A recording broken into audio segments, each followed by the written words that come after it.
다음의 글은 김은혜 교수가 쓰신 대주신을 찾아서 이권에 나오는 내용입니다.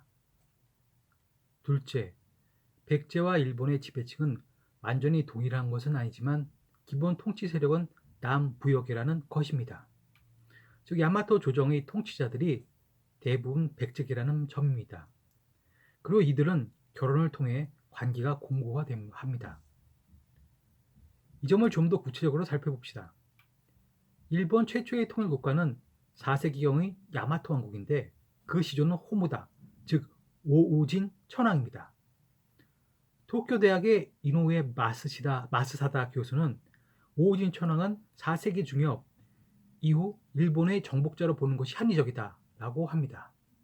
따라서 일본은 오우진 천황에 의해 비롯되었다고 해도 잘못된 말은 아니죠. 그러면 그 이전은 어떠했을까요? 일반적으로 일본의 청동기, 철기 야요의 문화는 한반도 남부 사람들과 깊이 연관되어 있는 것으로 보고 있습니다. 이것은 일본 신들의 고향 경상남도 거창편에서 충분히 보았으리라고 생각합니다. 그런데 오우진 천황과 그 아들인 닌토쿠 천황은 백제 출신으로 알려져 있습니다. 미즈노 유 교수는 오우진, 닌토쿠, 오우진의 아드님 왕조 가와치 왕조는 외래 민족의 세력으로 일본을 침입하여 왕조를 일으켰으며 기본적으로 백제국 왕가와 동일 민족 계통, 부여으로 대륙적인 성격을 가지고 있고 대륙의 사정에 대해서도 매우 소상하게 알고 있었다고 지적하고 있습니다. 이거는 김은혜 교수가 일본이 부여의 분국인 14가지 이유 중 두 번째로 제시하는 근거입니다. 한일 고대사에 대한 깊은 이해가 없으면 이해하기 어려운 글입니다. 그러나 이해하기 어렵다고 해서 또 반드시 그 글이 진실이 아님은 우리는 알아야 합니다. 앞서의 글에서 가장 핵심적인 문장은 일본 최초의 통일 국가는 4세기경의 야마토 왕국인데 그 시조는 호무다, 즉 오우진 천황입니다. 일 것입니다. 오우진 천황은 일본의 제15대 천황입니다. 그러므로 오우진 천황을 실질적 일본 천황가의 계조로 간주한다는 것은 즉 오우진 천황 이전의 천황들은 모두 신화 속 인물로 간주되는 것입니다. 무려 14명이나 되는 그 이전 전대의 천황들이 모두 신화 속 가상의 인물이 되어 그 실존 여부가 부정되는 것이니 이 얼마나 충격적인 일입니까? 혹자는 제10대 스진 천황부터가 실존 인물이고 그 이전 천황들은 모두 신화 속 인물들이라고 주장하시기도 하던데 만약 15대 오우진 천황이 사실상 최초의 일본 천황이 된다면 10대 스진 천황부터 스인인, 게이코, 세이무, 주아이까지도 모두 신화 속 인물로 간주되게 되는 것이겠죠. 그리고 나서 결정적인 문장이 등장합니다. 그런데 오우진 천황과 그의 아들 닌토쿠 천황은 백제 출신으로 알려져 있습니다. 충격 그 자체입니다. 사실상 일본 최초의 천황은 제15대 천황으로 알려져 있는 오우진 천황이며 이고 그 오우진 천황이 백제계라는 것입니다. 이는 다른 말로 일본 천황가의 뿌리가 백제에 있다는 것이겠죠. 이 얼마나 자랑스러운 일입니까? 갑자기 일본 천황가에 대한 호감도가 급격히 상승하면서 일제 식민지 시절 왜 그리도 동족들에게 모질게 굴었었는지 원망이 들기까지 합니다. 그런데 그렇다면 김은혜 교수의 주장은 사실일까요? 한마디로 단정하겠습니다. 모두 개소리입니다. 상처받았던 민족적 자존심에 약간이나마 그 보상을 받는 것인가 하고 기뻐하고 있었는데 왜 굳이 찬물을 끼얹느냐고 힐난하시겠지만 어쩌겠습니까? 그것이 사실일진데. 그럼 그 이유를 간단하게 설명해 드리도록 하겠습니다. 한마디로 초기 일본 천황들의 기록들은 대부분 허구라고 보시면 됩니다. 그리고 15대 오우진 천황도 그리고 그 다음 닌토쿠 천황도 모노 진화 속 가상의 인물일 수도 있다는 것입니다. 보다 정확하게 설명드리자면 허구라기보다는 객관적으로 검증이 되지 않은 것이며 그것이 태반이며 그리고 가장 문제가 되는 것은 기록의 해당 연도에 대한 신뢰가 매우 낮다는 것입니다. 제가 이해하기로는 시대적으로 횡적으로 구성되어야 할 이야기들이 종적으로 재배열이 된 것이 아닌지 의심이 크며 일본 서기는 이를 고려하고 읽혀져야 한다는 것입니다. 혹시 여러 가문들의 족보를 모아 작은 것조차 허투루 버리지 않고 잘잘하게 짜집기 한 것은 아닌지 의심조차 듭니다. 김은혜 교수가 쓰신 다른 책들도 참고해가며 이야기를 전개해 나가보도록 하죠. 다음에 글은 새로 쓰는 한일 고대사 부여사의 비밀을 찾아서에 나오는 내용입니다. 세키네 마타카 교수에 따르면 나라 시대 사람들은 한복을 입고 숟가락을 사용하고 또 나라 사람들은 김치를 먹었다고 합니다. 나아가 한국 국명을 본딴 지명이 일본 열도를 뒤덮고 있다고 합니다. 일본 열도에 한국 국명을 본뜬 지명이 뒤덮고 있다는 것은 무슨 뜻일까요? 아래의 그림은 일본의 한국 관련 지명이 있는 곳을 표시한 것입니다. 주로 고구려 경우에는 고려, 거마, 박, 호마, 거마, 구등의 한자를 사용한 말이 나오고 신라의 경우는 중야. 그러나 가장 많이 남아있는 것은 가야와 관련된 말입니다. 가야와 관련된 말은 일본 전역에 나타납니다. 백제 관련 지명은 주로 고대 야마토 중심지인 기나이 지방에서 나타나고 가야와 관련된 말은 홋카이도를 제외한 일본 전역에서 나타납니다. 그러니까 일본에 가장 일찍 정착한 사람들이 가야인이라는 것입니다. 이후 열도는 부여인들에 의해 야마토를 중심으로 형성됩니다. 이에 대해 구당서는 일본이 외국을 병합했다고 묘사하고 있습니다.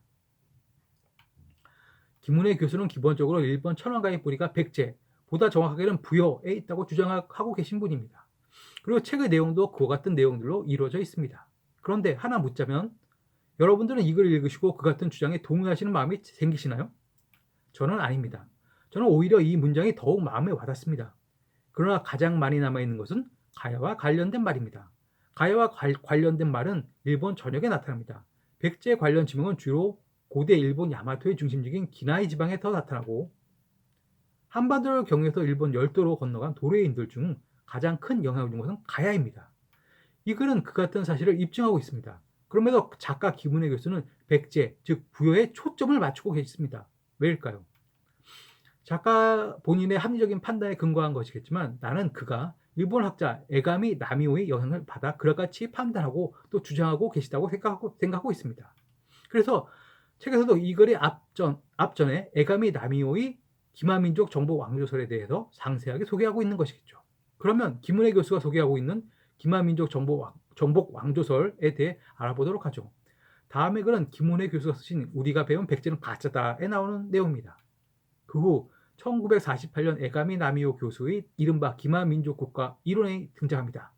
에가미 나미오 교수는 4세기 초에 기마민족인 고구려 또는 부여계의 일파가 한반도로 남하여 현재의 충청, 전라 지역과 가야 지방을 정복하는 동시에 일본에 침입하여 야마토, 현재의 나라 지역을 중심으로 통합하였으며 4세기 말 또는 5세기 초에 강력한 왕권을 확립했다고 주장합니다.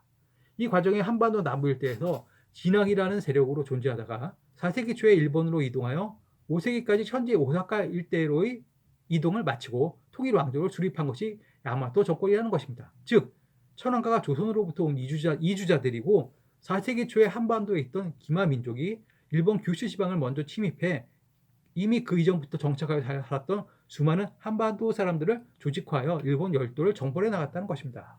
그렇죠? 이 같은 주장은 물론 한국인들에겐 매우 고무적인 주장일 것입니다.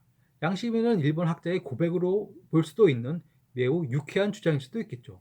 더욱이 그가 비록 역사학과 교수는 아닐지라도 역사학을 전공한 고고학자로서 도쿄대 명예교수를 한 그의 지위가 그의 주장의 신뢰를 더욱 높여주는 것도 사실입니다.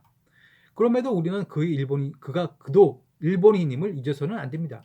그도 일본 민족을 위해 연구하는 학자일 뿐입니다.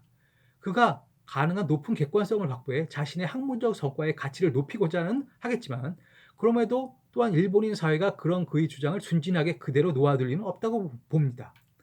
그가 훌륭한 학자임을 부정하기는 어렵지만 그도 옛날 사람임을 우리는 알아야 합니다. 그래서 그도 신화적 관념의 세계에서 완전하게 벗어난 것은 아니며 일본 서기가 그리고 있는 찬란했던 일본 고대사에 대한 미련도 남아있었을 것으로 보입니다. 그는 기마민족 국가론을 주장하면서 10대 스진 천황을 실질적 일본 천황가의 계조로 보고 있는 듯한데 얼핏 보면 그럴듯해 보이지만 이 또한 너무 멀리 올라간 것으로 더 낮춰야 됩니다. 그러나 문제는 깊은 고민 없이 에가미 나미오의 주장에 동조하는 한국의 아마추어 고대 사학자들에게 있습니다. 김은혜 교수가 그럴 것이며 아마도 홍윤기 씨가 가장 그 유래가 깊을 것입니다.